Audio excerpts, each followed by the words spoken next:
नदू कुल्ला उनासिम बिइमामिहिम, मैदान महशर हर किसी को बुलाया जाएगा उसके इमाम के साथ।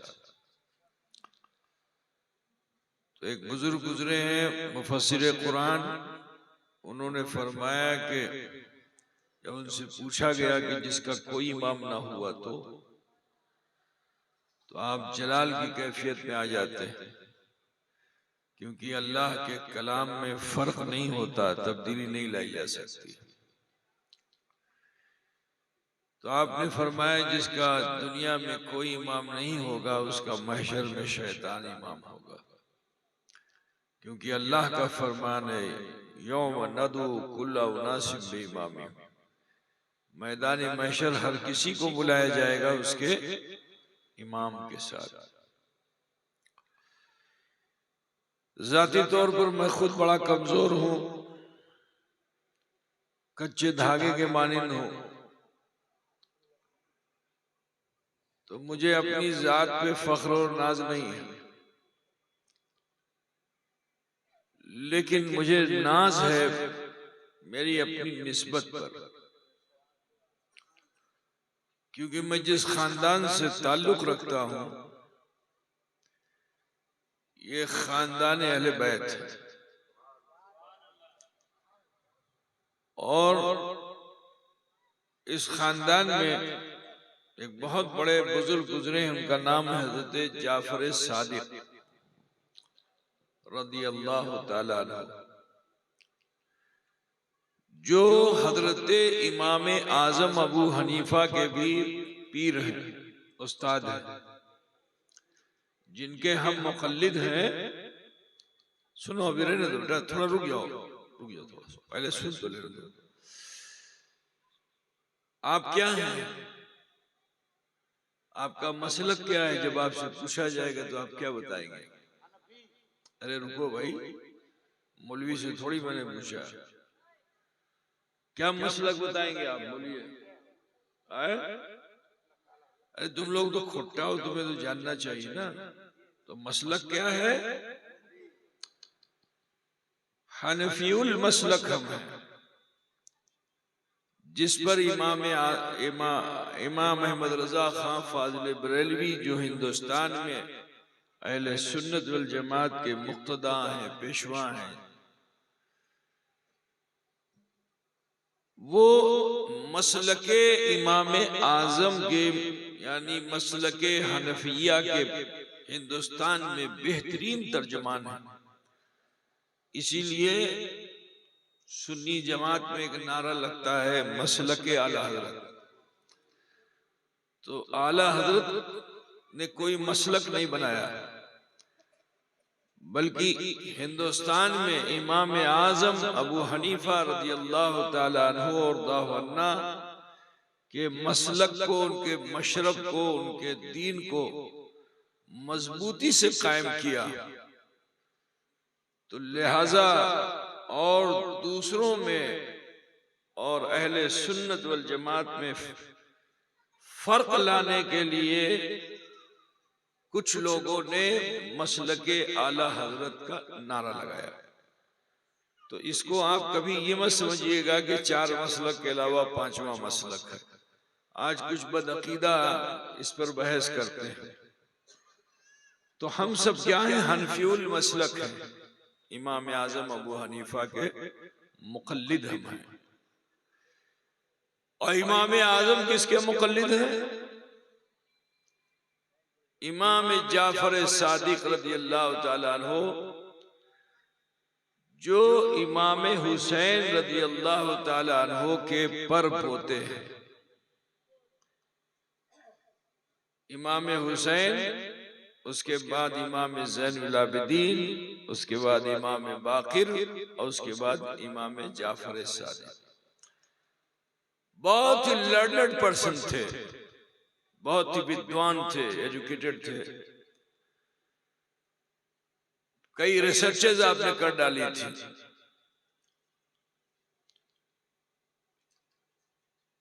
तो इमाम आजम रज़ियल्लाहु ताला अन्हु से जब हजरत जाफर सादिक की मुलाकात हुई तो आप तो उनके दीवाने हो गए, अपना बहुत बड़े कारोबार वाले थे, कारोबार छोड़ दिया, बहुत बड़े फकीह थे, उनका फतवा चलता था पूरे अरब व अजम में। सोचो इतने बड़े अल्लामा, और वो हजरत जाफर सादिक के सामने जाके बैठ गए शिक्षा दीक्षा लेने के लिए। तो जब उनसे पूछा गया कि ए अबू हनीफा आपकी उम्र क्या है, तो आपने फरमाया कि मेरी उम्र सिर्फ 2 साल है। बूढ़े हो चुके हैं, कहते मेरी उम्र सिर्फ 2 साल है। तो कहा ये क्या आप कहते हैं कि उम्र 2 साल है? कहा जो उम्र मैंने गुजारी तालीम और ताल्लुम में अपनी जिंदगी की वो कुछ नहीं है, असल वो 2 साल है जो मैंने जाफर सादिक की सोबत में गुजारा है। सुभान अल्लाह, सुभान अल्लाह। तो आप सोचो कि वो इमाम जाफर सादिक कितने बुलंद पाया बुजुर्ग गुजरे हैं। तो उनसे पूछा गया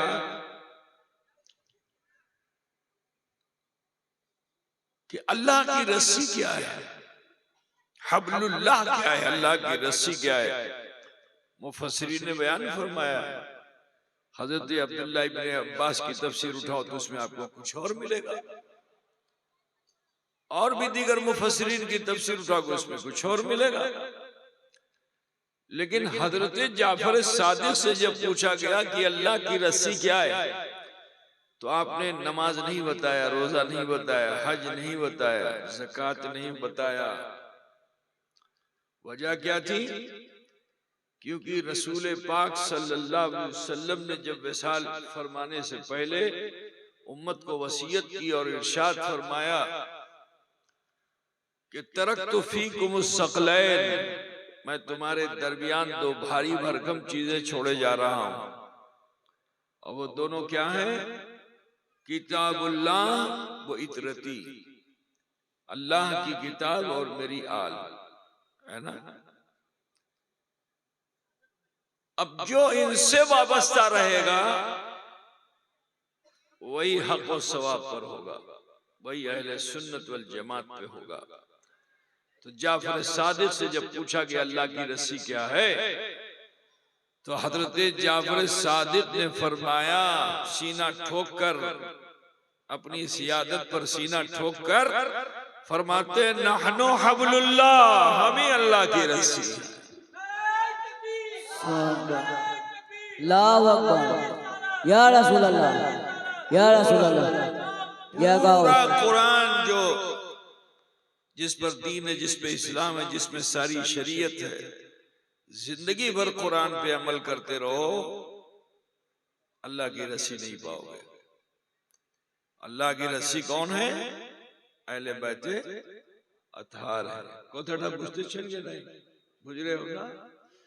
तो हमें अपनी जात पे तो फख्र नहीं है, अमी जघन्नो नघन्नो, बहुत कमजोर।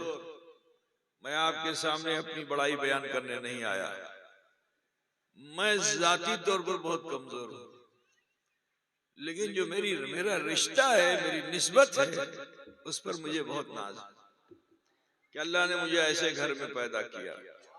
सुभान अल्लाह, सुभान अल्लाह। तो अजीजो, और जो शजरा हमारे पास है, दुनिया में ढूंढोगे तो बहुत कम जगहों पे वो शजरा मिलेगा। पीर बहुत मिलेंगे, लेकिन शजरा आपको ऐसा नहीं मिलेगा कि पीर का बाप भी पीर हो, और पीर के बाप का बाप भी पीर हो, हत्ता कि पीराना पीर गौसे आजम हो, और फिर ये सिलसिला चलते चलते चलते चलते मौला अली तक पहुंचे और जनाबे मोहम्मद रसूलुल्लाह। तो हमें नाज है कि हमारे बाप दादाओं ने अपने नाना, अपने जद्दे करीम के दिए हुए दीन को हमेशा अपने साथ रखा। तो बेहमदई ताला वो सिलसिलतुज़्ज़हब, वो सुनहरा सिलसिला बहुत कम जगहों पे मिलेगा। उसमें एक खानवादा अशरफिया है कि जिन्होंने अपने बाद अपने बेटे को, उन्होंने अपने बाद अपने बेटे को, उन्होंने अपने बाद अपने बेटे को, है ना, इला आखिरी इमाम मेहदी आएंगे। समझ रहे हो ना? क़यामत के करीब सबसे आखिरी पीर कौन होंगे? वो इमाम मेहदी होंगे। तो पीरी मुरीदी तो आप किसी से कर सकते हो, लेकिन जब इमाम मेहदी आएंगे तो किसी की पीरी नहीं चलेगी। सारे पीरों का मामला यह होगा कि सब दामने इमाम मेहदी को थामने वाले होंगे। बाबा, तो हमें नाज है, फख्र है, अल्लाह का शुक्र है, सब नाइबे रसूल हैं, सब अच्छे सूफी दुर्वेश हैं। अल्लाह ताला उनके मर्तबों को और बुलंद फरमाए। जो दीन का काम कर रहे हैं, सिलसिले का काम कर रहे हैं, हम किसी का ऐब निकालने के लिए नहीं आए हैं, हम उसे खुद बताने आए हैं कि ऐब होता क्या है। क्योंकि भूले हुए लोगों को, भटके हुए लोगों को पहचान कराने के लिए आए हैं कि ऐब क्या होता है और गैब क्या होता है। ठीक है ना? तो अगर तुम्हें हम कहें कि तुम ऐब वाले हो, हमसे बुरा कोई नहीं हो सकता, लेकिन हम तुम्हें बता दें कि ये ऐब है, अब तुम महसूस कर लो कि ये ऐब मुझ में नहीं है, तुम में खुद महसूस कर लो। तो जो लोग अपने ऐब को, अपनी कमी को, अपनी खोती को खुद से छीन लेते हैं, कोई छीन कराए उससे पहले छीन लेते हैं, तो हजरत मौला अली मुश्किल कुशा फरमाते हैं कि मन आरफ नफ्सहु फक़द आरफ रब्बहु, कि जिसने अपने नफ्स को पहचान लिया उसने अपने रब को पहचान लिया। सुभान अल्लाह, सुभान अल्लाह। जिंदगी भर खुदा को ढूंढते रहोगे, खुदा मिलने वाला नहीं है। अल्लाह कब मिलेगा? दूसरों को बुरा मत कहो, है ना, बुराई को खुद देख लो और बुराई को देखकर एहसास कर लो कि अमी जघन्नो, अमी नगन्नो, और अल्लाह की बारगाह में अपने ऐब, अपने खता को अगर पेश कर देते हो इस तरह से, तो अल्लाह रब्बुल इज्जत एक ही पल में तुम्हारे जीवन के ढेर सारे गुनाहों को माफ फरमा देता है, माफ कर देता है, साफ कर देता है, सुथरा कर देता है।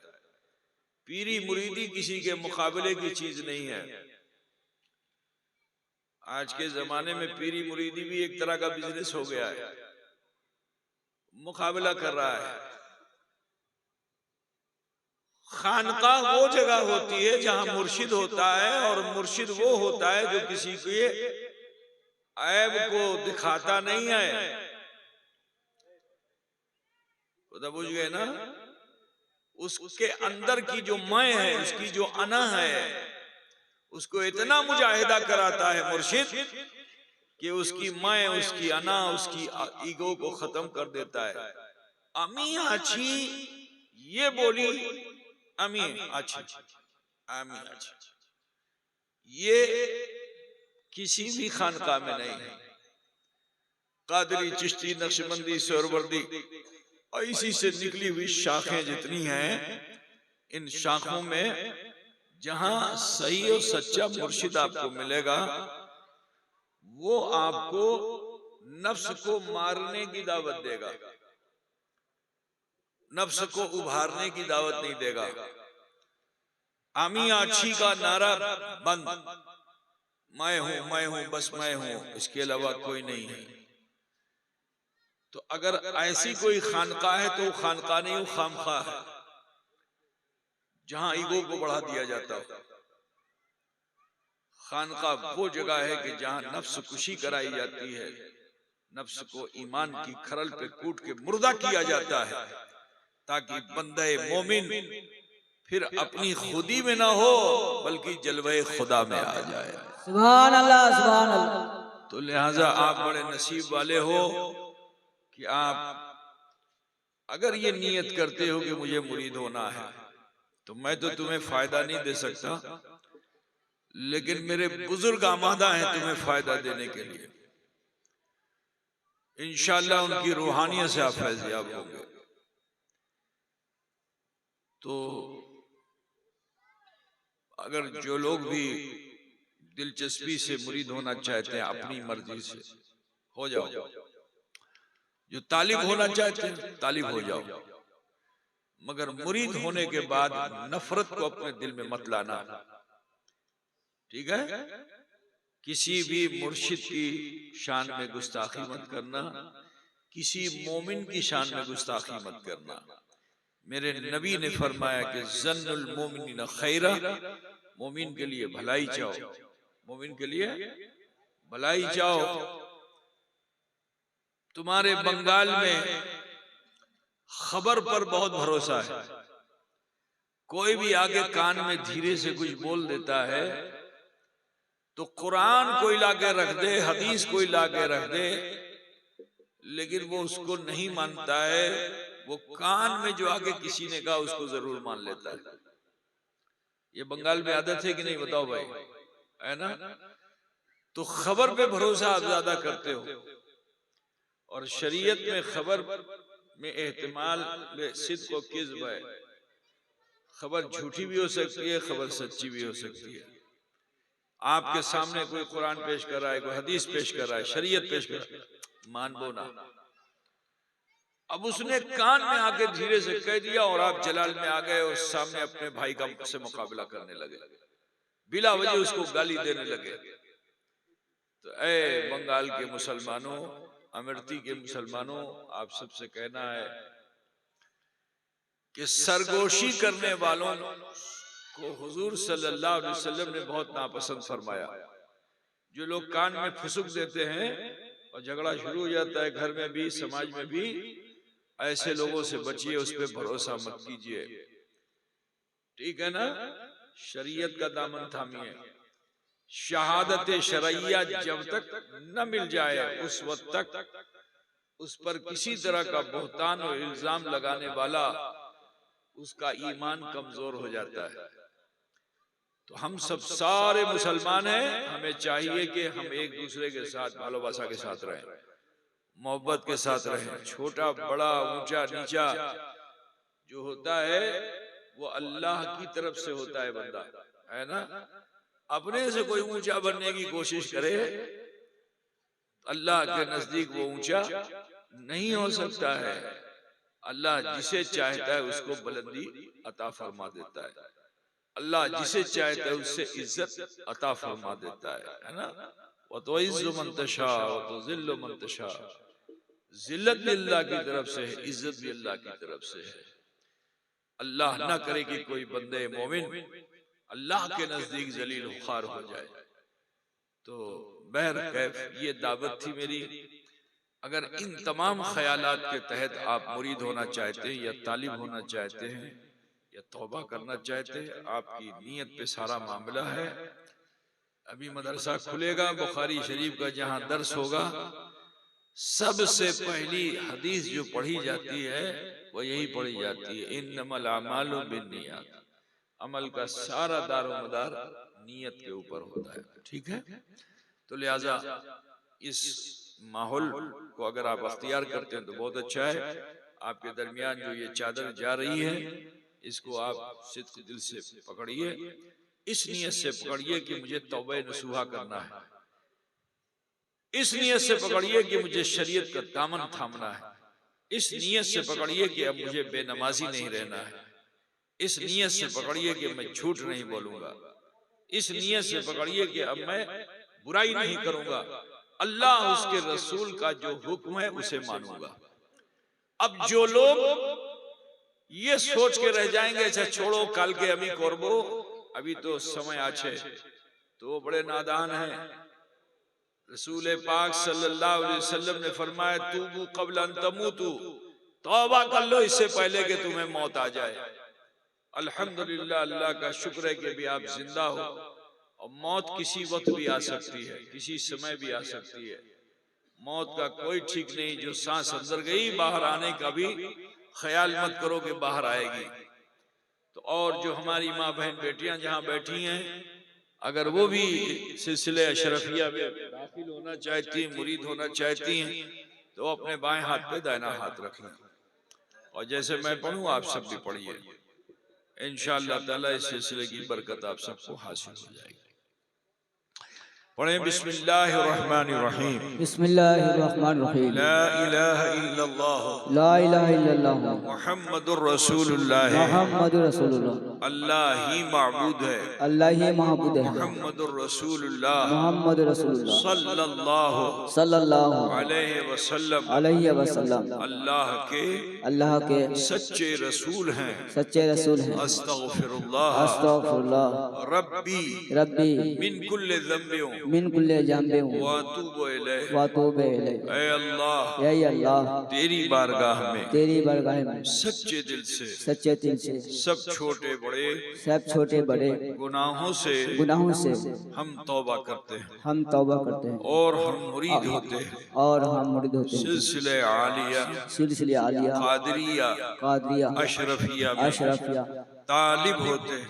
तालिब होते हैं। सिलसिले आलिया, सिलसिले आलिया, चिश्तिया, चिश्तिया, निजामिया, निजामिया, अशरफिया में अशरफिया ऊपर हाथ तेरे तेरे बंदे सैयद जलालुद्दीन सैयद जलालुद्दीन अशरफ अशरफी अशरफी जिलानी के जिनका जिनका सिलसिला दर्जा बदर्जा दर्जा ब दर्जा सिलसिला ब सिलसिला सिलसिला बा सिलसिला होता हुआ हुजूर जुल मखदूम सुल्तान सैयद अशरफ जहांगीर सिमलानी रहमतुल्लाह अलैह तक पहुंचता है जिनका सिलसिला दर्जा दर्जा ब दर्जा होता हुआ हुजूर शेखुना आखी सिराज आईना हिंद रहमतुल्लाह अलैह तक पहुंचता है और दूसरा सिलसिला दर्जा ब दर्जा होता हुआ हुजूर गौसुल आजम अबू मोहम्मद मुहियुद्दीन अब्दुल कादिर जिलानी रदी अल्लाह ताला अन्हुमा तक पहुंचता है। ये दोनों सिलसिले दर्जा ब दर्जा सिलसिला ब सिलसिला होते हुए हुजूर अकरम नूर मुजस्सम अहमद मुस्तफा मोहम्मद मुस्तफा सल्लल्लाहु अलैहि वसल्लम तक पहुंचता है। या अल्लाह, हमारी तौबा को इन्हीं नेक बंदों के वसीले से कबूल फरमा और हमारा हश्र इन्हीं के साथ फरमाना। आमीन आमीन आमीन आमीन आमीन। अल फातिहा।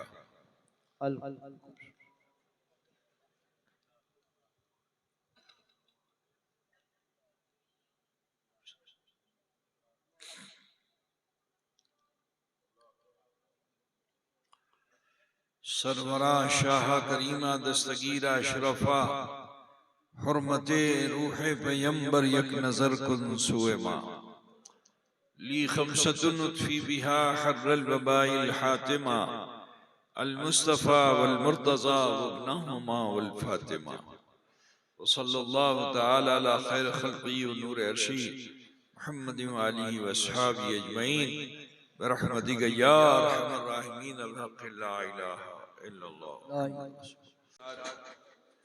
बारगाह रिसालत माब सईद आलम अहमद मुश्तबा मोहम्मद मुस्तफ़ा सल्लल्लाहु तआला अलैहि व आलिहि वसल्लम की बारगाह बेकस पनाह में झूम कर हदिये दुरूद पाक पेश फरमा ले। अल्लाहुम्मा सल्ले अला सय्यदना मौलाना मुहम्मद वाला आले।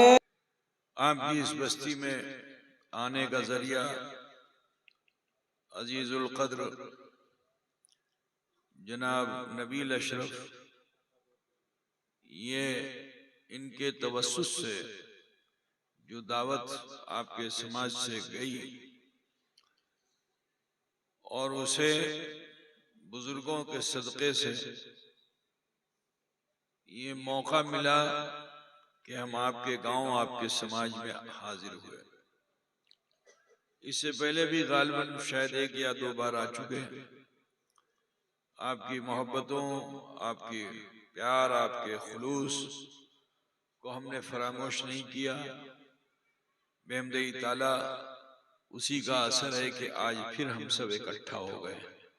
अल्लाह ताला हमारी इस मुलाकात को दुनिया में भी बार बार कराए और कल मैदान महशर में जनाब मोहम्मद रसूलुल्लाह सल्लल्लाहु अलैहि वसल्लम के रहमत के साये में हम सब जमा हों और हुजूर अकरम सल्लल्लाहु अलैहि वसल्लम की शफाअत से हम सब बहरावर हों इंशाअल्लाह ताला।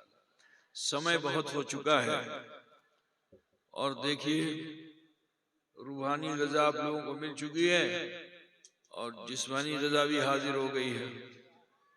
तो अब मूड क्या है बताओ कि कुछ और रूहानी ग़ज़ा लेना चाहते हो या फिर खुर्द और नोश खैदिए शेष बंगाल देश खैदिए शेष की करते हो बेटा बोलो कि देख खोलते हो गए। अच्छा, बहरहाल ज्यादा वक्त आपका नहीं लूंगा, बस एक वाक़े से सबक हासिल करके हम सब अपने ईमान को ताज़ा करें। अल्लाह ताला ने हमें खुराफात के लिए नहीं पैदा किया। अल्लाह रब्बुल इज्जत ने हमें मकसद के तहत पैदा किया। जैसा कि कुरान पाक में अल्लाह रब्बुल इज्जत इरशाद फरमाता है कि वमा खलक़तुल जिन्ना वल इंसा इल्ला लियअबुदून, हमने जिन और इंस को इसलिए पैदा फरमाया ताकि वो मेरी इबादत करें। लेकिन दुनिया में आने के बाद इंसान ने सिवाय फितने और फसाद के कुछ नहीं किया। आदम अलैहिस्सलाम से पैदा हुआ, 2 बेटे आपस में फौरन ही झगड़ गए, एक ने दूसरे को कत्ल कर दिया। सिलसिलावार कई अंबिया आए लेकिन मिजाज वही था, सब एक खुदा की बंदगी करो। अब वो इस चक्कर में लगे हुए कि अल्लाह नूरुस समावाति वल अर्द, अल्लाह का नूर तो कण-कण में है, जमीन व आसमान में है। तो इंसान की फितरत है कि वो तहकीक करता है अल्लाह है। अब अल्लाह है, इसकी तहकीक करने वाला दीनदार रहेगा कि गुमराह हो जाएगा? बोलो, अल्लाह है, जीवन भर आप तहकीक करते रहोगे, कामयाब होगे?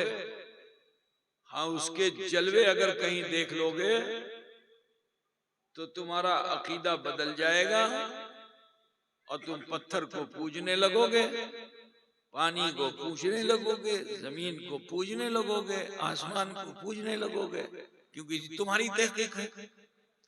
तुमने रिसर्च किया है कि पानी में खुदा है, तुमने रिसर्च किया है कि पत्थर में खुदा है, ये तुम्हारी तहकीक है कि हवा में खुदा है, ये तुमने तहकीक किया है कि चांद और सूरज में खुदा है। और उसी को खुदा मान करके आप बातिल तरीके से अपनी रिसर्च पे कायम हो गए और उसी के सामने दंडवत होने लगे। अल्लाह तहकीक से नहीं मिलता, अल्लाह अक्ल से नहीं मिलता, अल्लाह फजल से मिलता है। सुभान अल्लाह। मैं तुम्हें बताऊं कि एक यहूदी था और उसने जो है रसूल पाक पे इल्जाम लगा दिया। ठीक है, अल्लाह के रसूल सल्लल्लाहु अलैहि वसल्लम ने सिद्दीक अकबर को बुलाया, पूछा ये जो कहता है क्या ये सही है? बात कुछ इस तरह की थी कि सिद्दीक अकबर खामोश। हजरत उमर को बुलाया, वो भी खामोश। फिर रसूल पाक ने मौला अली को बुलाया, तो मौला अली को जो बुलाया तो मौला अली ने मियान से तलवार निकाली और उसकी गर्दन को काट दिया। नबी की शान में खुद ही करता है, नबी को झुटलाता है। तो रसूल पाक ने इरशाद फरमाया कि अली तुमने इसको क्यों कत्ल कर दिया? कहा या रसूल अल्लाह, या हबीब अल्लाह, हमने खुदा को देखा नहीं मगर हम शहादत देते हैं। इसलिए शहादत देते हैं क्योंकि उसकी शहादत हमें आपसे हासिल हुई है। सुभान अल्लाह, सुभान अल्लाह। तो जो अक्ल से खुदा ढूंढते हैं वो गुमराह बेदीन हो जाते हैं, लेकिन जो फजल के मुंतजिर होते हैं अल्लाह उनकी रगे जान से ज्यादा करीब होता है। बाबा, अल्लाह ने हमें तुम्हें पैदा किया इसलिए ताकि हम इबादत करें, ये फजूल टाइम इधर उधर बर्बाद नहीं करें, ठीक है ना? पहाड़ पे जाए तो पानी पे जाए तो जमीन पे जाए, ढूंढोगे अपनी अकल लगाओगे गुमराह हो जाओगे। क्योंकि वो जाहिर वल बातिन, वो रब है जो जाहिर भी है जो बातिन भी है। जाहिर तो मुस्तफा के सामने है, उसको तो नबी कलीमुल्लाह भी देख नहीं सकते। वो जाहिर है मुस्तफा जाने रहमत के सामने, लेकिन सारे बंदों के सामने वो बातिन है, उस छुपा हुआ है। उस छुपे हुए रब को देखना है तो मुस्तफा की शहादत को कबूल कर लो। सुभान अल्लाह, सुभान अल्लाह। बुझ गया ना? लेकिन ये इंसान माना नहीं, कुफ्र और शिर्क करता रहा। एहसान मानो उस रब्बुल आलमीन का कि जिस परवरदिगार ने इंसान की हिदायत के लिए नबियों रसूलों को इस दुनिया में भेजा। वो आए अंबिया मुरसलीन और कौम की हिदायत करते रहे, लेकिन कौम बड़ी जिद्दी और धर्म थी। कुछ लोग नबी के कहने में आए, ज्यादा लोग गुस्ताखी करने लगे नबी की शान में। अल्लाह ताला ने फिर उनको उस वक्त मरदूद किया कि जब अंबिया आजिज आके वो दुआ करने लगे कि अल्लाह हमें और हमारे हवारियों को छोड़ दे और जितने हैं उन पे अजाब नाजिल कर दे। तो नबियों की दुआओं के असर से अल्लाह ताला ने इंसानों की हस्तियों को मिटा दिया। 1,24,000 कम बेश अंबिया किराम इस दुनिया में तशरीफ लाए। लेकिन है अजीजों, जिसने नबियों के कहने को मान लिया उन्हीं पे अल्लाह का इनाम हो गया, ठीक है ना? आओ मैं तुम्हें बताना चाहता हूं, कौम बनी इसराइल जिसके जलील कद्र नबी हजरत मूसा अलैहिस्सलाम, मूसा अलैहिस्सलाम जिनका जिक्र कुरान में सबसे ज्यादा है। पहले पारे से 30वें पारे तक मूसा अलैहिस्सलाम का जिक्र कहीं ना कहीं तुम्हें मिल जाएगा। इतना तस्करा कुरान में मूसा अलैहिस्सलाम का है। वो मूसा अलैहिस्सलाम अपने हवारियों के साथ बैठे हुए थे, जैसे मिसाल के तौर पर आप बैठे हुए हो, हम लोग बैठे हुए हैं, और दीन की दावत दी जा रही थी। इधर रास्ता है, इसी रास्ते से एक जो है बदमाश आदमी सीना तान के और धूला उड़ाता हुआ जूते की ठोकर से बदमस्त हाथी की तरह चलता हुआ जैसे ही गुजरा, तो अल्लाह वाले वो होते हैं जो गुंडे बदमाश से डरते नहीं हैं, ठीक है ना? डाका अगनाशो जो करीब आया तो अदब से नहीं आया, हाथ को नाभि पे बांधना चाहिए था, हाथ उसने पीठ पे बांध के सीना तान के खड़ा हो गया अकड़ करके नबी के सामने। नबी ने उसके अंदाज को जो देखा तो फरमाया, इंसान अपनी जवानी पे इतरा नहीं, ये जीवन ज्यादा दिन का नहीं है। जो समय अल्लाह ने तुझे दिया है तौबा कर ले, अल्लाह से माफी मांग ले। अगर मर गया अपनी खताओं के साथ तो अल्लाह क्या सजा देगा तुझे कुछ नहीं कहा जा सकता। तो इससे पहले कि मौत आए तौबा कर ले। तो किसी बुरे इंसान को अगर अच्छाई की दावत दी जाए तो वो खुश होता है, वो तो और राग हो जाएगा। वो उसको अपना दुश्मन समझ लेगा, ठीक है ना। बुरा इंसान उसे अगर उसकी तारीफ करो, क्या बात है तुमने तो आज मार के गिरा दिया, खुश हो जाएगा। लेकिन अगर जागे हो यार तुमने बड़ा गलत काम किया, 2 आदमी को मार दिया, तो उसको गाली देके भाग भाग भाग। बोलो ऐसा होता है कि नहीं होता है? वो तो अच्छी बात बता रहा है, यार तुमने जुल्म किया, खत्म करो, ये मत करो ऐसा। लेकिन वो जालिम इंसान उसकी अच्छी बात को कबूल नहीं करता है। तो वो भी बदमाश जो था, मूसा अलैहिस्सलाम की कथा को उसने सुना नहीं, सुनी अनसुनी कर दिया और पीठ देखा करके मूसा अलैहिस्सलाम को बाजार में चला गया। अब बाजार में पहुंचा तो आदत तो उसकी ये थी, कभी इस दुकान से हफ्ता, कभी उस दुकान से हफ्ता वसूलने लगा। कोई यतीम का माल था गसब कर लिया, बेवा की जमीन पे कब्जा कर लिया, कोई नौखेज नौजवान लड़की देखा उसके साथ जुल्म ज्यादती कर डाला, दिन भर जुल्म और सितम करता रहा। अब शाम को आया अपनी बाड़ी। अब जो बाड़ी पहुंचा तो उसने जो जुल्म की गठरी थी उसको एक तरफ डाला और खाट जो मिली, थका हुआ था तो खाट पे लेट गया। खाट समझते हो नहीं? तुम्हारी भाषा बोल रहा हूँ, पता नहीं खाट बोलते हो, खटिया बोलते हो, क्या बोलते हो? खाट बोलते, खटिया की खाट,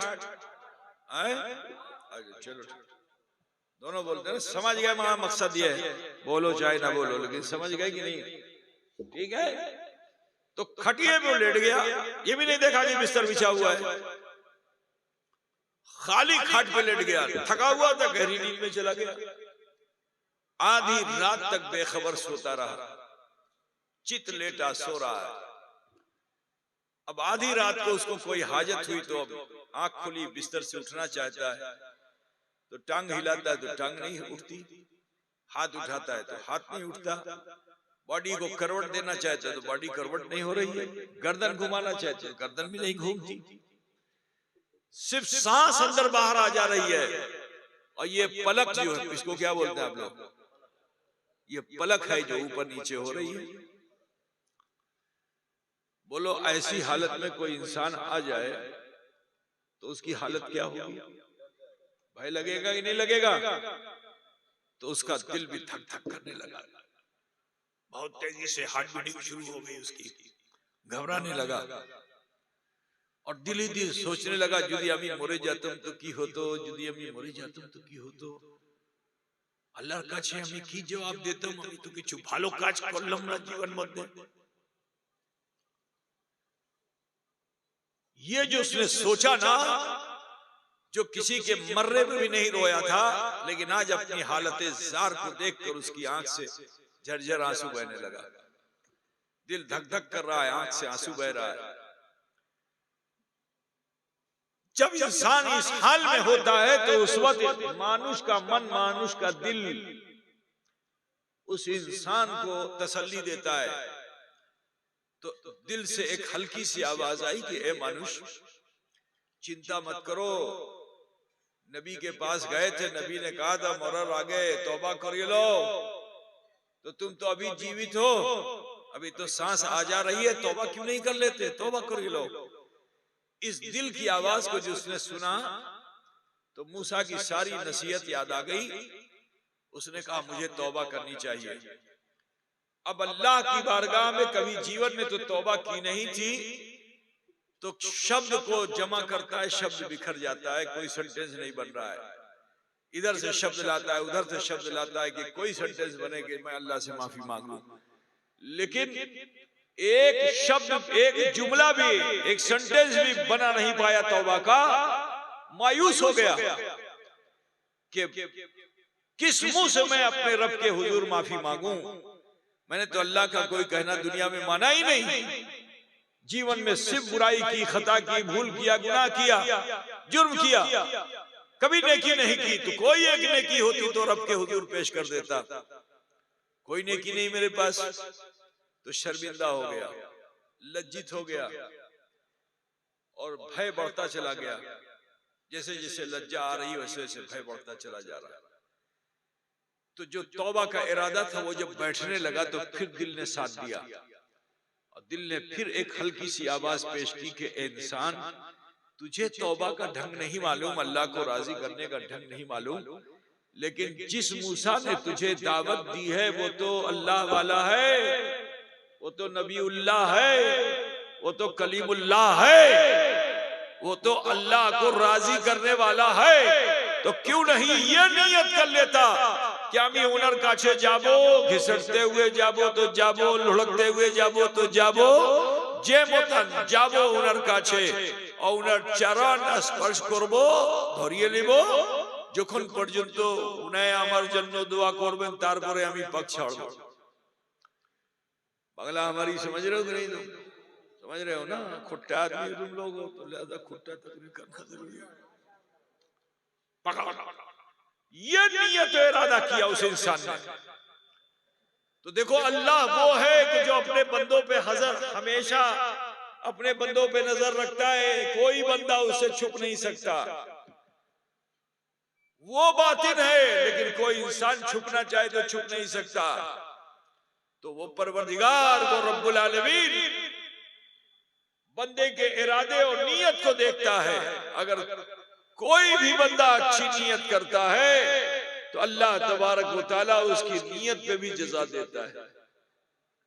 अब जब बंदे की ये हालत हुई तो अल्लाह रब्बुल इज्जत जो अलीम व खबीर है, जो दिलों के हाल को जानने वाला है, उसकी इस कैफियत को देखा तो अल्लाह अपने बंदे पर जीवन में बहुत मेहरबान है, जिंदगी में बहुत मेहरबान है, अगरचे बुरा इंसान क्यों ना हो। तो जब वो पशेमान होकर, अफसुर्दा होकर ये ख्याल किया उसने कि मूसा के पास जाऊंगा, तो जिस रब ने, जिसकी सिफत है काबिज और बासित, जो मर्ज भी देता है शिफा भी देता है, कुरान पाक में आया कि वइज़ा मरीज़तो फहुवा यशफीन, कि जब मैं बीमार होता हूं तो वही परवरदिगार है जो मुझे शिफा देता है, वही रब्बुल आलमीन है जो शिफा देता है। तो उस काबिज और बासित रब्बुल आलमीन ने बंदे की इस हालत को जो देखा तो रब्बुल आलमीन ने उसकी तरफ थोड़ी सी ताकत को लौटा दिया। अब जो थोड़ी सी शक्ति उसमें आई तो हाथ हिलने लगा, पैर हिलने लगा, गर्दन घूमने लगी, करवट बदलने लगा। तो उसकी नीयत पुख्ता हो गई और उसने दिल ही दिल सोचा कि जब मेरी नीयत का ये आलम है तो अमल का आलम क्या होगा। सुभान अल्लाह, सुभान अल्लाह। जल्दी से खाट से उठा, बीमारी से, रोग से अभी अभी जो है बाहर आया था। खाट से जो उठा तो बदन में कंपन होकर गिरने लगा, मगर सामने एक खंबा था, उसने खंबे को पकड़ लिया। बदन के कंपन को जब दूर किया तो पास ही एक लाठी खड़ी हुई थी, उसी लाठी को पकड़ लिया उसने। कल तक सीना तान के चलता था, लेकिन आज लाठी पकड़ के जो चलने लगा तो कमर झुक गई। चल रहा है तो पैर रखता यहाँ, पड़ता वहां है। बड़ी मुश्किल से घर से बाहर निकला। अब जो घर से बाहर निकला तो वहां वो छोटे छोटे कंकर और पत्थर नातवा जो जमीन पे पड़े हुए थे, जो रोजाना इस इंसान के जूते की ठोकरों में आते थे, आज इस इंसान की इस हालत को जो उस बेकार नातमा पत्थर ने आते हुए इस इंसान को जो देखा तो उसमें भी शक्ति आ गई। कहा आज तो मैं इसका मुकाबला कर सकता हूँ, बड़ा जुल्म इसने किया, इसको इसकी मंजिल पे जाने नहीं दूंगा। गर्ज के एक पत्थर जमीन पे जम गया। ये इंसान चलते चलते उसी पाथर के करीब पहुंचा। आदत के मुताबिक जूते से ठोकर लगाई। जैसे ही ठोकर लगी, कल तक इंसान की ठोकर से पत्थर दूर जाके गिरता था, लेकिन आज एक हल्की ठोकर ने इस इंसान को जमीन पे गिरा दिया। लाठी एक तरफ गई, बॉडी एक तरफ गई। जैसे ही जमीन पे गिरा, फरिश्ते मौत ने उसकी रूह को कब्ज कर लिया, मोरे गिरो। अब जो मर गया तो नेकी और बदी के फरिश्ते जो इंसान के साथ होते हैं, तो बदी का फरिश्ता उसकी रूह को लेके जाने लगा तो नेकी के फरिश्ते ने रोका, থামো থামো, আমি নিয়ে যাব। कहा কেন তুমি নিয়ে যাবে? এটা ভালো মানুষ नहीं, तो মিথ্যাবাদী মানুষ, गुंडा मानुष, बदमाश मानुष, क्यों तुम्हें नहीं जावे? कहा सुनो, जीवन भर इसने खोती किया है, लेकिन आज इसने अपने बिस्तर पर नेक इरादा किया है और अल्लाह ने मुझे हुक्म दिया है कि मेरा बंदा जब कोई नेक इरादा करे तो उसके एक इरादे पर 10 नेकियां लिख लो। सुभान अल्लाह, सुभान अल्लाह। उसके बिस्तर से लेके यहाँ तक जितने कदम उसने रखे, जितना इरादा उसने किया, हर इरादे और अमल पर मैंने 10-10 नेकियां लिख ली हैं, लिहाजा मैं लेके जाऊंगा। झगड़ा हम लोग करते हैं, खून खराबा हमसे होता है, फरिश्तों में आदत नहीं है। अब दोनों फरिश्ते कथा वार्ता कर रहे थे कि तीसरा फरिश्ता अल्लाह के हुक्म से आया। अल्लाह ने हुक्म दिया कि जाके इन दोनों फरिश्तों से कह दो कि मरने वाले की जमीन नापी कर लें, अगर इसकी बाड़ी निकट होगी तो बदी का फरिश्ता ले जाएगा, और अगर मूसा करीब होंगे तो नेकी का फरिश्ता लेके जाएगा। अब जो जमीन की नापी करनी शुरू की फरिश्ते ने, तो अल्लाह कितना मेहरबान है अपने बंदों पे। मुसलमानों, इसका ख्याल करो कि अल्लाह ताला ने जमीन को हुक्म दे दिया कि जमीन तू सिमट जा। जैसे ही अल्लाह ने हुक्म दिया जमीन सिमट जा, तो जमीन सिमट गई। अब नापी जब मुकम्मल हुई तो उसका एक पैर मूसा की तरफ ज्यादा था, तो हातिफे गैबी ने निदा दी कि ए मेरे फरिश्तों, मेरी रहमत ये गवारा नहीं करती कि मेरा कोई बंदा नेकी के इरादे से अपना एक कदम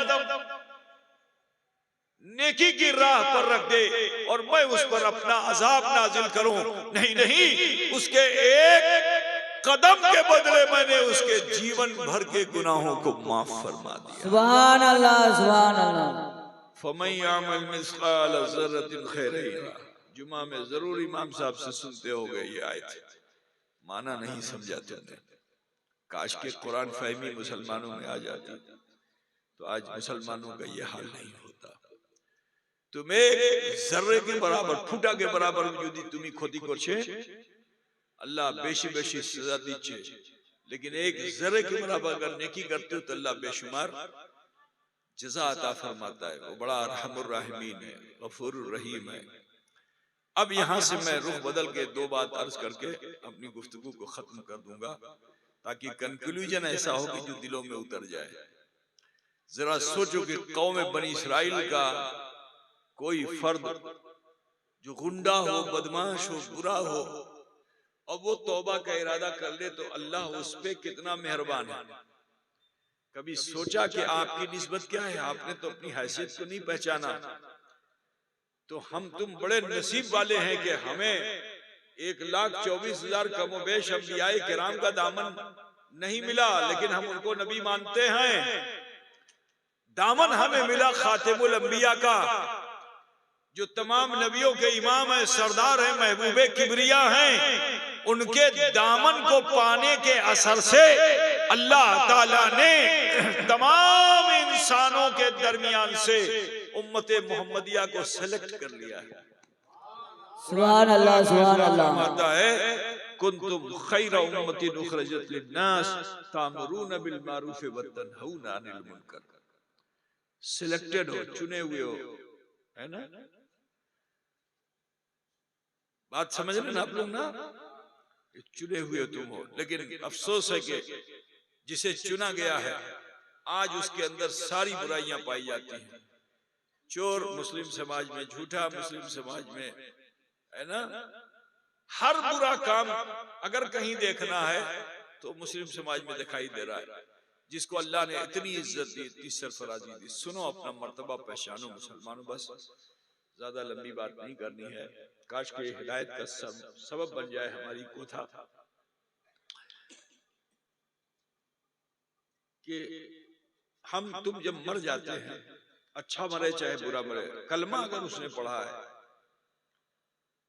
तो मरने के बाद ये दोनों फरिश्ते उतरते हैं जो नेकी बदी लिखते हैं। इनको किरामन कातिबीन कहते हैं। जब काम शेष हो जाता है तो ये अपने समाज में जाने की तमन्ना करते हैं, और इनका समाज का है आसमानों में। जैसे अमरती का आदमी काम करने मालदा जाए, काम शेष होगा तो कहाँ आएगा?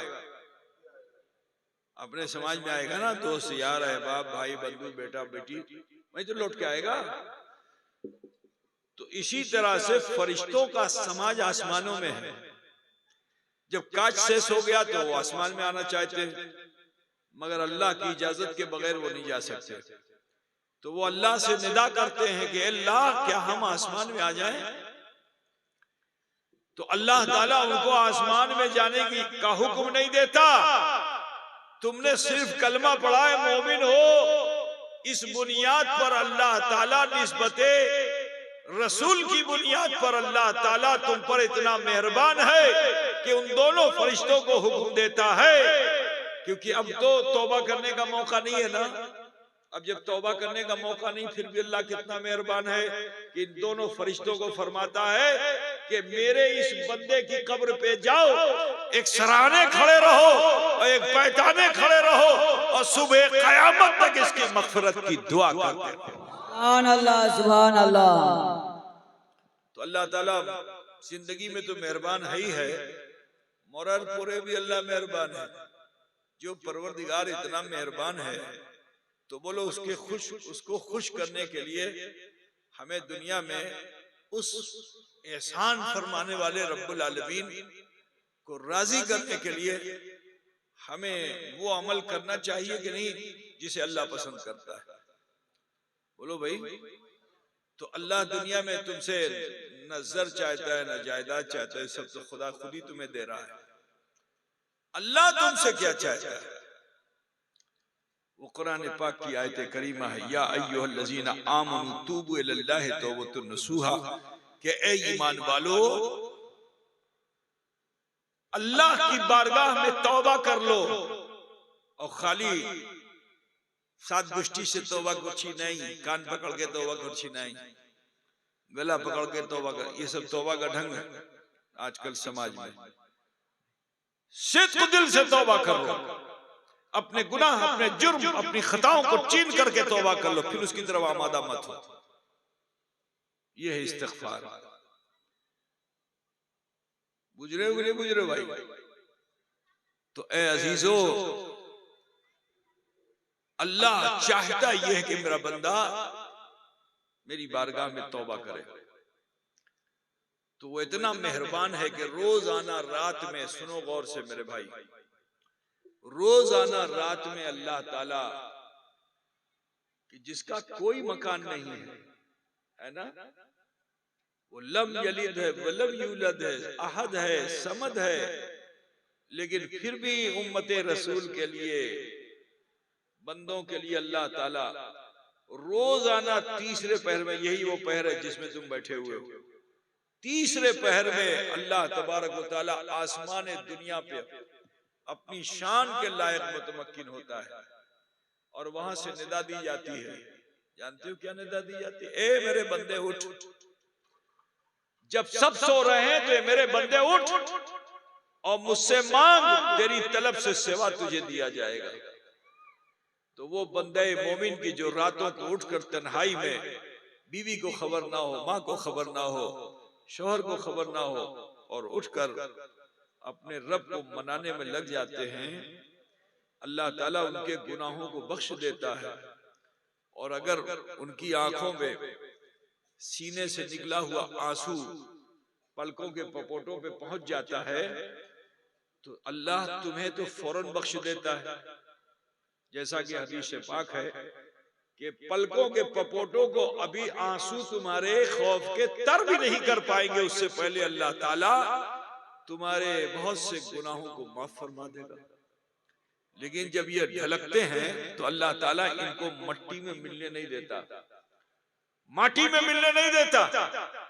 फौरन अल्लाह फरिश्ते को भेजता है, फरिश्ते जाओ और जा करके मेरे बंदे की आंखों से निकला हुआ जो ये अश्रो है, ये आंसू है, इसको नूर के प्याले में जमा कर लो। तो सुबह कयामत तक बंदा जब जब इस्तिग़फ़ार करेगा, अल्लाह से माफी मांगेगा, उसके मन में भय पैदा होगा, डरेगा अपने खराब अमल की बुनियाद पे कि अल्लाह न जाने कैसा हशर करेगा। और भय से अगर आंसू निकल आया तो अल्लाह उन आंसुओं को माटी में मिलने नहीं देता, नूर के प्याले में जमा करने का हुक्म देता है। बुझ रहे हो ना? अल्लाह तुम्हें बख्श देता है। लेकिन तुम्हारे आंसुओं का असर ये है कि ये आंसू बेकार नहीं है। इन्हीं आंसुओं की वजह से तुम बख्शे गए अल्लाह की बारगाह में।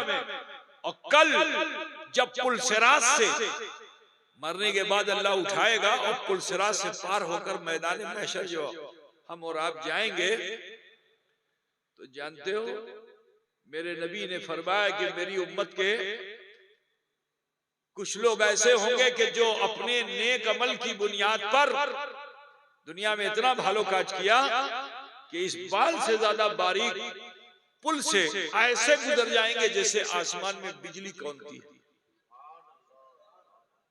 फिर मेरे नबी ने फरमाया कि मेरी उम्मत के कुछ लोग ऐसे गुजरेंगे जैसे आंधी और तूफान आके गुजर जाए। फिर मेरे नबी ने फरमाया कि मेरी उम्मत के कुछ लोग ऐसे गुजरेंगे कि जैसे 70,000 मील फी घंटे की रफ्तार से कोई घोड़ा गुजर जाए। और आखिर में जानते हो मेरे रसूल की आंखों में आंसू आ जाता है और फरमाते हैं कि मेरी उम्मत के कुछ लोग ऐसे होंगे कि जो उस पुल सिरात से जब गुजरना चाहेंगे तो उनके आमाल इतने खराब होंगे कि वो सुरीन के बल खिसटते हुए, जैसे कोई किसी का पैर खराब हो अब उसे आगे चलना है तो अपना हाथ पीछे करेगा, बॉडी को आगे करेगा, तो बुटक जो नीचे का हिस्सा है वो जमीन से घिसट के जाएगा कि नहीं जाएगा, है ना।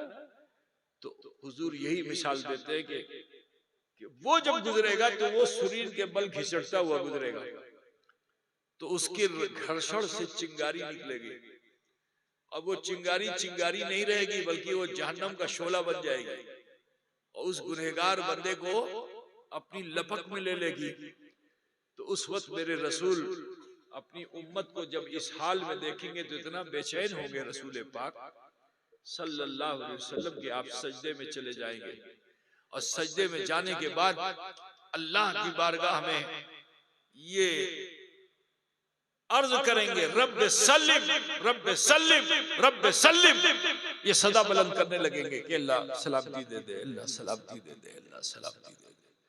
अल्लाह अपने हबीब पर बड़ा मेहरबान। अल्लाह तबारक व तआला फरमाएगा कि इरफा रासका या मोहम्मद सल्लल्लाहु अलैहि वसल्लम, ऐ हबीब अपने सर को उठाइए, ऐ हबीब अपने सर को उठाइए। इश्फा तो शफा, जिसकी आप शफात फरमा देंगे उसे बख्श दिया जाएगा। सुभान अल्लाह, सुभान अल्लाह। अल्लाह के रसूल सजदे से सर उठाएंगे और उसी समय एक फरिश्ता अल्लाह के हुक्म से एक प्याला नूर का लेकर हुजूर की बारगाह में हाजिर होगा और अर्ज करेगा या रसूल अल्लाह इस पानी का छींटा मारिए। तो मेरे नबी फरमाते हैं कि मैं एक मुट्ठी पानी लेकर जहन्नम की तरफ फेंक दूंगा। तो जब जहन्नम की तरफ फेंक दूंगा तो जो मेरा उम्मती जहन्नम की अग्नि शिका में घिरा हुआ होगा उसके शोले दब जाएंगे। अब जब शोले दब जाएंगे उसकी अग्नि शिका डाउन हो जाएगी। तो मेरे रसूल फरिश्ते से इरशाद फरमाएंगे कि फरिश्ते ये बताओ कि इस पानी में कैसी तासीर थी कि जहन्नम के शोले दब गए। तो वो फरिश्ता अर्ज करेगा या रसूल अल्लाह ये कोई और पानी नहीं है, ये आपकी उम्मत की आंखों से निकला हुआ खौफ का पानी है जिसे आंसू कहते हैं, जिन आंसुओं में अल्लाह ने इतनी तासीर रख दी कि दुनिया में उस बंदे को बख्श देता है और इन आंसुओं के जरिए अल्लाह जहन्नम के शोलों को दबा देता है। सुभान अल्लाह, सुभान अल्लाह। तो लिहाजा अजीजों तौबा के लिए इंतजार मत करो। बूढ़ा हो जाऊंगा तो करूंगा, कब्र में पैर लटका दूंगा तो करूंगा। सबसे अच्छी इबादत जवानी की है, सबसे बेहतरीन तौबा जवानी में है कि जवानी में ही आप अपने ऐबो खता का एहसास कर लीजिए। आओ फिर से हम लोग मुरीद आप हो चुके हो, तालिब हो चुके हो, तौबा कर चुके हो, मेरी तरबियत में आ चुके हो, तो मैं आपको आज वो दावत देना चाहता हूँ जो हर खानकाह की दावत है। कादरी, चिश्ती, नक्शबंदी, सोरवर्दी और सारे सिलसिलों के मजमुए का नाम सिलसिला अशरफिया जिसका मैं नुमाइंदा हूँ। तो लिहाजा मैं आपको खानकाह की तालीम देके जाना चाहता हूँ। ऐ मोमिन पाड़ा के मुसलमानों, चाहता ये हूँ कि आप अच्छे और सच्चे मुसलमान बनकर जीना पसंद कर लो। तो लिहाजा नमाजर मुतन बोश हो जाए। एक ट्रेनिंग देना चाहता हूँ मैं आप लोगों को, अगर उस पर अमल करते रहोगे तो दुनिया भी अच्छी होगी, आखिरत भी बेहतर। जैसे नमाज में बैठते हैं ऐसे आप सब बैठ जाइए। जो मेरी बहन बेटियां सुन रही वो भी नमाज की तरह बैठ जाए और थोड़ी देर के लिए। आज हम अल्लाह को भूले हुए हैं, इसीलिए बुराई कर रहे हैं। वो अल्लाह जो कादिर है, कुदरत वाला है, उस कुदरत वाले रब्बुल आलमीन को हम भूले हुए हैं, जो हमें दुनिया में रोजी देता है, जिसने हमें जीने का मौका दिया है। उसके सारे एहसानात को भुला करके हम बुराई की तरफ आमादा हैं। ऐ मुसलमानों, आज मैं आपको वो तालीम देना चाहता हूँ। अगर इस तालीम पे आप रोजाना तन्हा अमल करते रहोगे, इंशाअल्लाह ताला रहमान की रहमत में रहोगे। कोई तुम्हें तबाह बर्बाद नहीं कर सकता, कोई तुम पर जुल्म नहीं कर सकता, कोई ज्यादती नहीं कर सकता, क्योंकि तुम अल्लाह की रहमत के घेरे में आ जाओगे। अपने एहसास को बेदार कीजिए और ये सोचिए कि अल्लाह मुझे देख रहा है। इसी एहसास का नाम मुराकबा है। खानकाह में खाली मुरीद होके भागो नहीं, खानकाह में दो चीजें होती हैं, एक मुराकबा, एक मुहासबा। तो ये एहसास करो कि अल्लाह मुझे देख रहा है, मुराकबा है। जब एहसास कामिल हो जाए तो डरो कि वो रब्बुल आलमीन जिसने हमारे आयब व खता माजी में देख लिए, आज हम उसकी बारगाह में हाजिर हैं। तो ये यकीन जानो कि वो रब्बुल आलमीन जिसने तुम्हारे गुनाह व खता को देखा है, उसकी एक सिफत यह है कि वो सत्तार है। और सत्तार का माना होता है ऐब को छुपाने वाला। तो ये उसी की रहमत है कि उसने अपनी इस सिफत से सत्तारी की रिदा को हमारे ऐब व खता पे डाल रखी है। वरना तुम जुर्म करते तुम्हारी माँ देख लेती, तुम खता करते तुम्हारी उंगलियां बोलने लगती, तुम्हारी बीवी देखने लगती, तुम्हारा शौहर देखने लगता, सबके ऐब आया हो जाते। ये एहसान है उस रब्बुल आलमीन का कि हमारे तुम्हारे जुर्म खता को अल्लाह ने छुपा रखा है। मगर अल्लाह की एक मर्जी यह है कि जिस ऐब व खता को मैंने छुपा रखा है, वो बंदा मेरा मेरी बारगाह में एहसास खता करके आए और अपने गुनाहों का एहसास करे और अल्लाह से अर्जी लगाए कि अल्लाह तूने तो हमें बंदगी के लिए भेजा था, लेकिन हमारे नफ्स ने हमको खता की तरफ आमादा करे। मीठा भूल कुल्लम मीठा भूल कुल्लम मीठा भूल, जो तो एक दो नहीं, जो तो संपूर्ण भूल। तुम जीवन भर ये कहो अल्लाह हमें मस्जिद बनाइलम, हमें खानका बनाइलम, हमें मदरसा बनाइलम। नेकी कर दरिया में डाल, नेकियों को अल्लाह की बारगाह में पेश मत करो एहसान जताने के लिए। ठीक है ना? नेकियां की हैं, अल्लाह उसका अज्र महशर में देगा। दुनिया में तुम्हें अपने ऐब, अपने खता, अपने गुनाह को चीनना है और छोटा हो या बड़ा हो चीन करके अपने रब के हुजूर पेश कर देना है। जो बंदा अपने गुनाह और खता का एहसास करके रब के हुजूर पेश कर देता है, अल्लाह से माफी मांग लेता है, तो अल्लाह ताला कैसा माफ करता है, ये रसूल पाक से आओ पूछते हैं। तो नबी रहमत फरमाते हैं कि जब बंदा मोमिन तौबा करता है तो नबी फरमाते हैं कि अत्ताइबु मिन ज़म्बि कमल्ला ज़म्ब लह, गुनाहों से तौबा करने वाला इंसान ऐसा हो जाता है गोया उसने कोई गुनाह किया ही नहीं। यानी माँ के पेट से पैदा होने वाले बच्चे के मानिंद हो जाता है। क्या आप लोग चाहते हैं कि इतने पाक व साफ हो जाओ? बोलो भाई, चाहते हो तो बहुत सच्चे मन के साथ अपने हाथों को नाभि पे बांधिए और सभी लोग अपनी अपनी आंखें बंद कर लीजिए। मेरी बहन बेटियां सीने पे हाथ बांधे और सभी लोग अपनी अपनी आंखें बंद कर लीजिए। सोचिए कि अल्लाह मुझे देख रहा है। जब ये एहसास आपके दिल में कामिल होने लगे तो फिर सोचिए कि अल्लाह ने जो जीवन हमें दिया उसको हमने गफलत में गुजार दिया, अल्लाह की बंदगी हमने नहीं की, जुर्म खता कर डाले। तो जो जुर्म खता गुनाह नजर आ जाए उसे अरहमुर राहिमीन की बारगाह में पेश करके माफी के तलबगार हो जाओ। इंशाअल्लाह समंदर के झाग के बराबर भी अगर गुनाह होंगे तो अल्लाह उसे जरूर भी जरूर माफ फरमा देगा।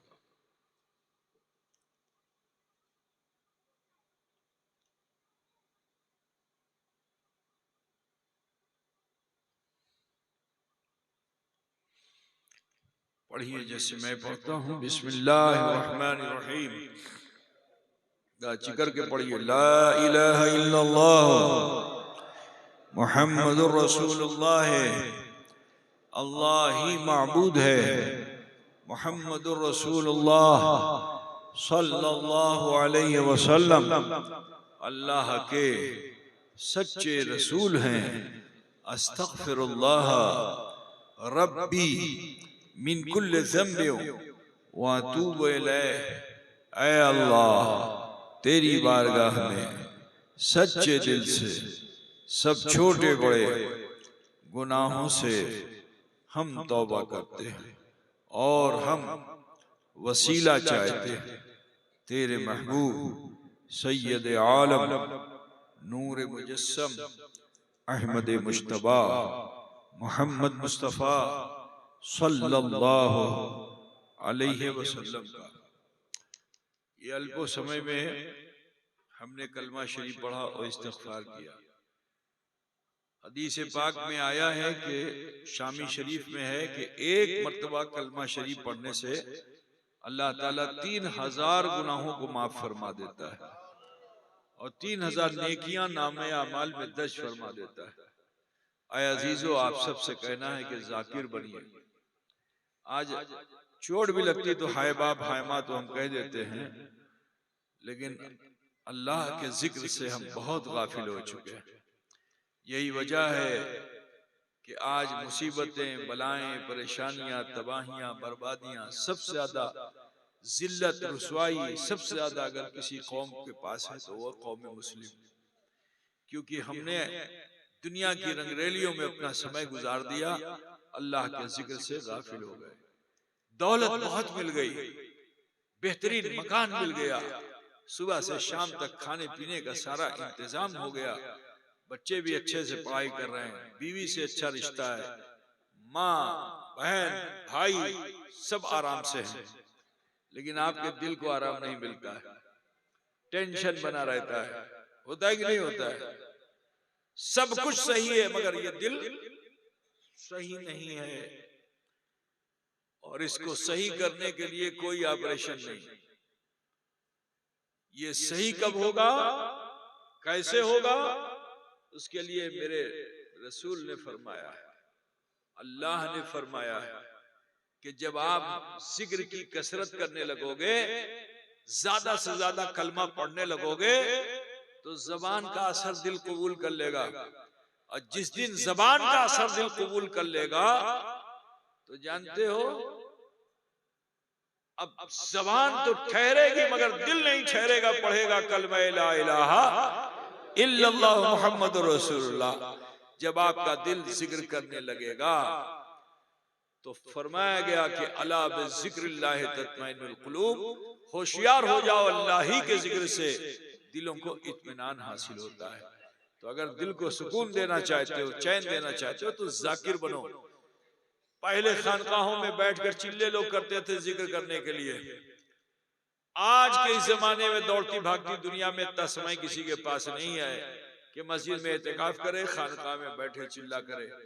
तो मेरे प्यारे, ये हकीर फकीर आपको इतनी आजादी देता है कि आप चलिए फिरिए, दुकान कीजिए, कारोबार कीजिए, लेकिन आज ये अहद करके उठिए कि सो के उठूंगा और बिस्तर पे जाऊंगा, सोने तक कलमा पढ़ता रहूंगा, जब जब समय मिलेगा कलमा पढ़ूंगा। तो आप अगर तराजू भी हाथ में लिए हुए होगे तो भी आप कलमा पढ़ सकते हो।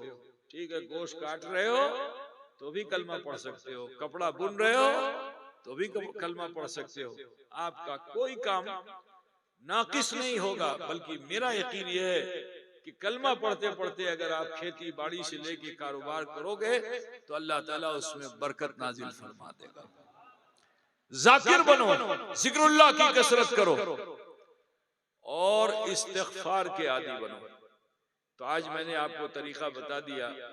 अगर मैं आपसे ये कहूं कि इसे आप रोजाना करें, ऐसे ही दो जानू बैठ जाइए, मगर बीवी के इज्तिमा में नहीं, माँ के इज्तिमा में नहीं, भाई के इज्तिमा में नहीं, तन्हा हो आप हो और आपका रब हो, ऐसी जगह चुनिए, चाहे वो आपका बिस्तर हो, चाहे वो आपकी दुकान हो, चाहे जंगल हो, चाहे कब्रिस्तान हो, कहीं भी हो, ठीक है।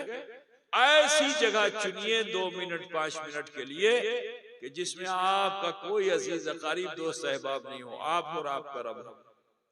दो जानू बैठ जाइए, इसी तरह से ध्यान लगाइए, अल्लाह मुझे देख रहा है, ठीक है ना, अल्लाह से माफी मांग लो। कोई परेशानी है? अगर ये 2 मिनट रोजाना तुम देने लगोगे तो मैं बड़े चैलेंज के साथ कहता हूं कि आपके पूरे समाज में इनकलाब आ जाएगा, पूरे समाज में बदलाव आ जाएगा। ये 2 मिनट देना पसंद कर लो, आप देखो कि किस तरह अल्लाह की रहमत तुमसे करीब होती है। इस्तिग़फ़ार के लिए मुराक़बा कर लो और मुहासबा कर लो, अल्लाह से माफी मांग लो। इस आदत को अगर बना लोगे तो इंशाअल्लाह ताला जीवन में तुम अल्लाह के महबूब हो सकते हो। मैं आपसे पूछना चाहता हूं कि अभी आपने ये 2 मिनट दिया, ये आप लोगों के ऊपर बोझा तो नहीं बना? अगर मैं कहूं कि इसे रोजाना करो तो कितने लोग करना पसंद करते हैं? रोजाना सुबह दोपहर शाम जब समय मिल जाए 2 मिनट अपने लिए निकालो और सोचो कि आज के আমি কি ভুল করলাম, आज के আমি কি ভুল করলাম, কি ক্ষতি করলাম, तो मन धक धक बोलेगा इटा इटा इटा इटा 2 4 10 20 जो भी दिन भर में गलती हुई हो फौरन जमा करके अल्लाह के हुजूर पेश कर दो। कोई असुविधा होगी तो वो खता अल्लाह माफ कर देगा। लेकिन अगर स्टोर करते चले जाओगे, स्टोर करते चले जाओगे, स्टोर करते चले जाओ तो कल मैदान महशर अल्लाह फरमाता है वाक़ीमुल वज़न बिल क़िस्त कि फिर हम मैदान महशर मीज़ान को कायम करेंगे। अब अल्लाह फिर इसको उनको किसी को देखेगा नहीं, वो बड़ा आदिल है, परवरदिगार अदल फरमाने वाला है।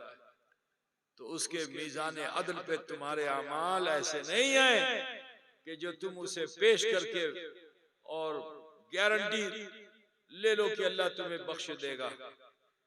लेकिन ऐ मेरे अजीजों, अगर ये अमल करते चले जाओगे और तुम्हारे नामे अमाल की गलतियां तुम खुद ही चीन करके और उसको जो है इस्तिग़फ़ार के क्या बोलते हैं इरेजर से उसको साफ कर दोगे तो और हिसाब को दुरुस्त रखोगे तो अल्लाह तो तुम्हारे अमाल को दुनिया में देख रहा है कि तुमने अपनी गलती की इस्लाह कर ली है।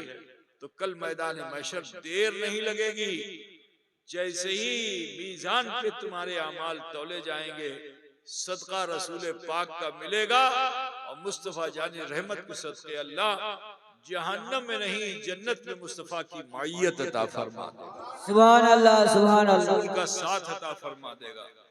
तो मुझे उम्मीद है कि इंशाअल्लाह आप तमामी ख़वातीन और हज़रात, मर्द औरत सभी ये काम करना पसंद कर लेंगे। दुआ करता हूँ अल्लाह रब्बुल इज़्ज़त हमें आप सबको अमल खैर की तौफीक रफ़ीक अता फरमाए। आपके दरमियान हमारे ख़ानदान के एक मुनफरिदुल मिसाल अजीजुल क़द्र